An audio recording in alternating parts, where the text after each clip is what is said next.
The Giants in Washington played a wild and surprisingly fun one on Thursday night. Plus, we've got start and sit calls on Fantasy Football Today in 5. Welcome to Fantasy Football Today in 5. I'm Chris Towers here with Dan Schneier. And let's get to the Thursday night football game between the Giants and Washington first. Why don't you give me one big takeaway from the Giants side in this one?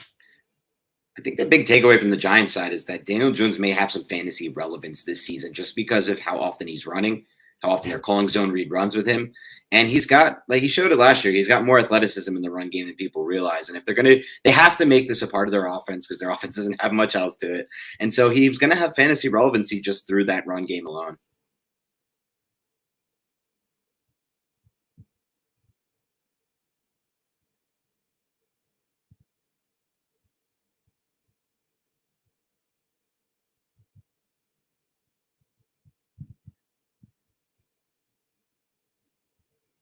It froze up.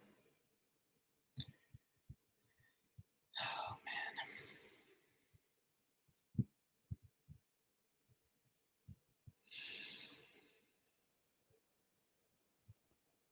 man. Uh-oh.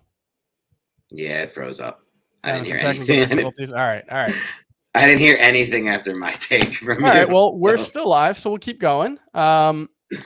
So yeah, no, like you said, Daniel Jones, he does have what you notice when you watch him is he does have pretty good straight line speed. He's not necessarily like the shiftiest guy. He can't really create a ton on his own, but when he gets those read option plays like you saw today, if he gets going, he can actually get downfield. I mean, he had the rushing touchdown called back on a holding penalty. And in the passing game, I thought he looked better than he usually does. He had that, should have been a touchdown. I think it was a little bit overthrown. Darius Slayton got his hands on it, but he couldn't quite bring it in. So left some points on the field, but could have had a very good fantasy day.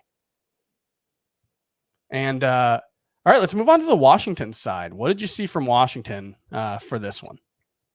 Biggest takeaway for me was Antonio Gibson's snap share, Antonio Gibson's usage. We're getting what we want out of him. It's less McKissick, even though McKissick did make the play of the game with that wheel route. But for fantasy purposes, this is what we wanted to see from Gibson. Yeah, the one thing that I will note is in those late half and late game situations, it was McKissick out there. And that's something that, when I've been harping on his third down role in the preseason and in game one, those are the situations where Antonio Gibson does lose some value if he's coming off an obvious passing situation. McKissick got the touchdown, got a long pass in a late game situation or a late first half situation as well. So that's the one thing to keep an eye on there. But all in all, they are using him like a workhorse back, at least in the rushing game. Let's move on to some of the start sit calls, the tougher ones from the NFC teams heading into week 2. Let's start off with a big one. I think I know what you're going to say, but start or sit Elijah Mitchell in week 2.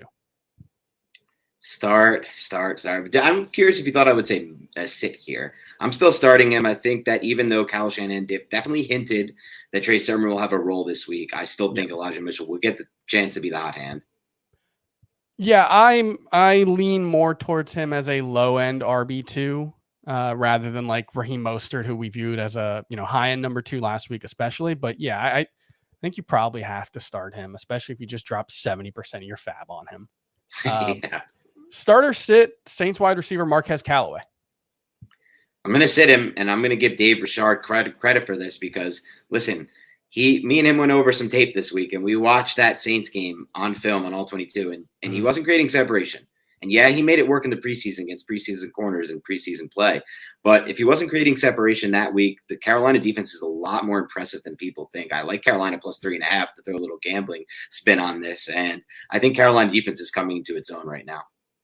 Yeah, the one thing I'll say is he was clearly the number 1 wide receiver there, even though he didn't get a lot of targets. It was only 21 snaps, so it's hard to take too much out of that. But, I think that's reasonable. He certainly hasn't earned the benefit of the doubt yet after a game like that. So I agree with you, sit him. Then sit any Tampa Bay running back. We've got Ronald Jones expected to start this week after getting frozen out. Can you trust anyone there? I'm on sit. I mean, if you're desperate, you can throw one in, but you can't trust these Tampa backs. I mean, even after saying that Ronald Jones was the starter, Bruce Arians came out and was like, "Oh, no one's really the starter." And in more words than none, he basically said that. So, I mean, you could throw him out as a dart play, but this is not in week 2. I don't think you need to be this desperate. Yeah, I pretty much agree with all that. I wasn't really looking forward to drafting any of those guys anyway, so hopefully I won't have that situation in too many spots. That's going to do it for fantasy football today in 5. If you like the show, listen to the full FFT on the full podcast with Dave, Adam, Jamie tomorrow morning. They'll be going over more start-sit calls for the NFC games. If you like today's show, leave us a 5-star review on Spotify, Apple, anywhere else you get your podcast. We'll be back on Sunday with a couple of start-sit calls from Sunday morning. We'll see you next time.